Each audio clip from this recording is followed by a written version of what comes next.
Hello friend, welcome to Manish Sharma channel. हमारे channel का main motto यही है, stock market knowledge, financial literacy. So आज का हमारा टॉपिक है stock broking business and and asset management business analysis. So stock broking business के लिए स्टॉक ब्रोकर को एनएसई और बीएसई की लाइसेंस लेनी पड़ती है from the exchange. So we have to exchange in India, one is the Bombay stock exchange and other one is the National Stock Exchange. There are other exchange also. For commodity we have MCX, and the stock broker has to avail those license. In broking there are two type of broker, one is traditional broker and one is discount broker. The main difference between traditional and discount broker is the brokerage they charge. सो जो traditional broker होता है उनका fix cost ज़्यादा होता है. They have the research team, they suggest client, they advise client on the various financial parameters. So उनका जो delivery transaction होता है वहाँ पे 50 पैसे से 0.75 पैसे % चार्ज करते हैं 100 रुपीज़ पे. whereas in case of discount broker the delivery transaction is zero discount, and for intraday they charge, traditional broker charge 10 paise 20 paise depend upon the brokers, and for FNO they charge certain fee. Whereas in case of discount broker there is fixed fee of say 10 rupees, 20 rupees, 25 rupees per transaction. So you will have a question कि ये broker फिर earning कहाँ से करते हैं. अगर सब कुछ डिलीवरी ट्रांजेक्शन ही ज़ीरो पे दे रहे हैं तो ये कमाई कहाँ से करते हैं. तो हम शुरुआत यहाँ से ही करते हैं. सी ब्रोकर बिजनेस का मेजर रेवेन्यू आता है इनके क्लाइंट बेस से. सो जो एनुअल मेंटेनेंस फ़ी जो चार्ज करते हैं वो एक मेजर सोर्स ऑफ रेवेन्यू होता है for both traditional and the discount broker. Because discount broker के पास बड़ा मार्केट शेयर होता है, न्यू क्लाइंट एक्विजिशन होता है, तो उनकी रेवेन्यू वहाँ से ज़्यादा आती है. प्लस डिस्काउंट ब्रोकर आपको डिलीवरी ट्रांजैक्शन तो फ्री दे रहा है बट इंट्राडे एंड एफएनओ में दे आर मेकिंग फ़ी. सो वहाँ से इनकम आती है उनकी. प्लस एक जो हमने बताया था कि ये लेवरेज करते हैं, वहाँ पे भी 12% का इंटरेस्ट क्लाइंट से लेते हैं. सो इनको कॉस्ट ऑफ फंड से 9% 10% होगा. सो ये 2% वहाँ पे अर्न कर लेते हैं. सो मेजर रेवेन्यू ब्रोकरिंग में ये interest on the delayed payment वाला मेजर इनकम होता है.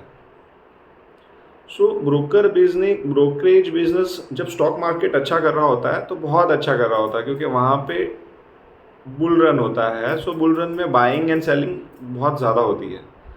Whereas in case of bear market, जब मार्केट नीचे जा रहा होता है तब ट्रेडिंग और डिलीवरी ट्रांजैक्शन बहुत कम हो जाते हैं क्योंकि पब्लिक सोचती है अब क्या तो बेचे लॉस में, क्यों तो प्रॉफिट करे, क्या तो लॉस करे, क्यों बेचे. तो ट्रांजैक्शन कम हो जाता है, वैसे उनकी रेवेन्यू अफेक्ट हो जाती है.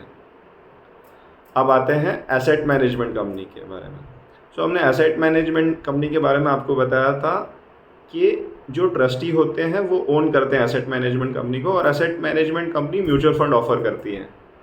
सो एसेट मैनेजमेंट कंपनी में there are fund managers who buy the shares on behalf of that share holder, और एसेट मैनेजमेंट फी चार्ज करते हैं through expense ratio from the retail individual who are buying that fund. So asset management company is all about distribution, कितना बड़ा distribution network है. सो Motilal sir का एक interview है economics time में, उन्होंने कहा अगले 10 साल में ही सी asset management company doing better than the stock broking business, because उनके हिसाब से स्टॉक ब्रोकिंग एक सैचुरेशन लेवल पे है. There are few brokers who are doing good in client activations and जो हमारे जो समझ में आता है, जो ब्रोकर डिजिटली एडवांस है for adopting new technologies, who is offering more solution oriented thing to the retail customer, people are ready to pay and ready to activate their account. हालांकि इंडिया में इक्विटी जो as a whole investment है उनका ratio कम है, and new generation is more pose to that stock market investing. So इनका भी business बढ़ेगा, बट चैलेंज यहाँ पे यही आता है जब स्टॉक मार्केट बियर रन में चले जाता है. सो दोनों बिजनेस ही डाउन साइड में जाते हैं, बट रिलेटिवली जो हमने देखा है स्टॉक मार्केट बहुत बीटा ज़्यादा होता है उनका इंडेक्स से. सो ये डाउनफॉल ज़्यादा करते हैं.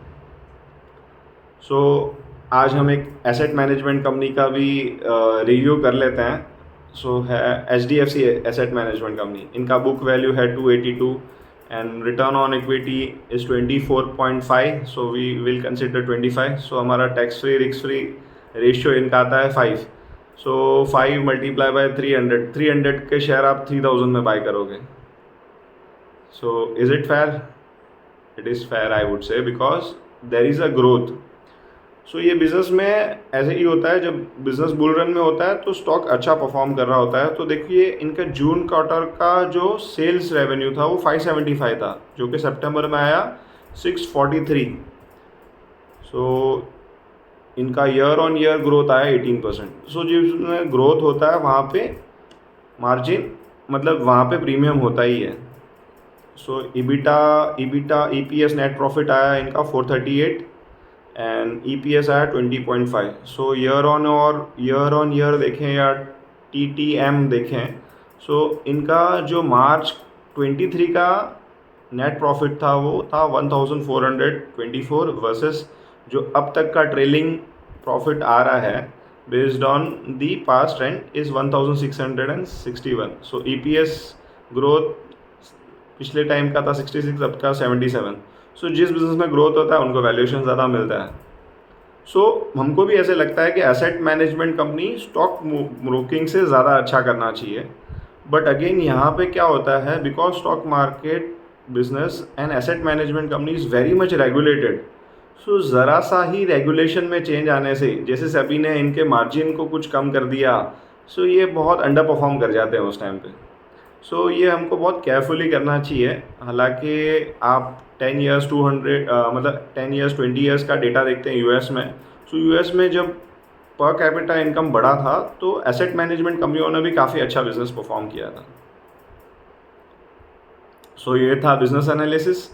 और आज हमारे एक फ्रेंड की रिक्वेस्ट आई कि सर आप बताइए कि 10th के बाद बच्चों को कौन सा कोर्स करना चाहिए.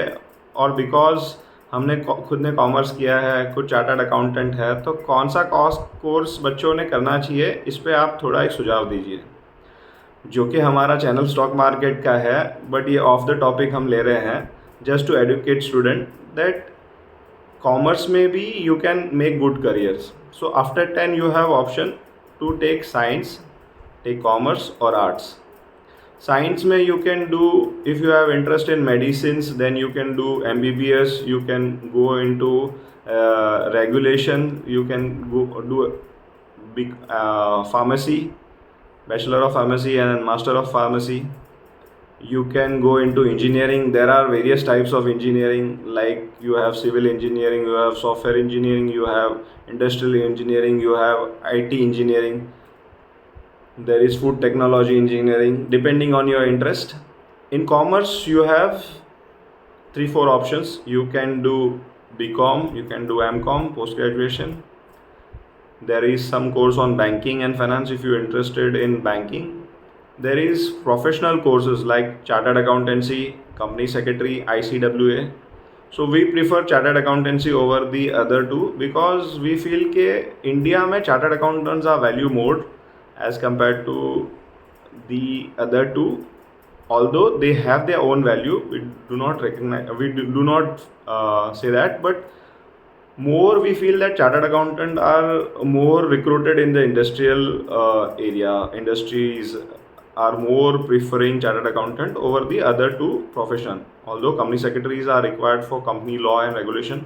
So those who are good in understanding the different legal aspect of companies, law, can do company secretary, and they can also do law. Law is the rule and regulation, so you can also do advocate, LLB in commerce. The third one is arts. Arts is the subject wherein people have love towards history. They are interested in politics, they are interested in literature, then they can do arts. They have interest in educating people, then they can do arts, B.Ed, M.Ed sort of thing. And all in all, after all your graduation, post-graduation, you can do MBA. If you have good fund, you have good backup, you can do MBA from top colleges, so wherein you will get good placement. हमने तो chartered accountancy की थी और 2012 में करी थी, and life is good after you qualify your professional courses. In the initial period it is tough, but when you get an experience of 1 or 2 years, 3 years, then your life becomes stabilized and you keep on learning and you get a leverage if you have a professional degree. So हमारा सुझाव यही रहेगा कि आप professional degree ज़रूर लीजिए, भले ही इसमें समय ज़्यादा लग जाता है, आप 20 to 23 ईयर्स की एज तक पढ़ाई करते रहेंगे, बट आपका करियर अच्छा बन जाएगा. सो आज का वीडियो यहाँ तक रखते हैं. कल के आपके लाइक्स के लिए, शेयर्स के लिए, कमेंट के लिए थैंक यू वेरी मच. और हमारे चैनल पे और कमेंट करते रहिए. Thank you very much.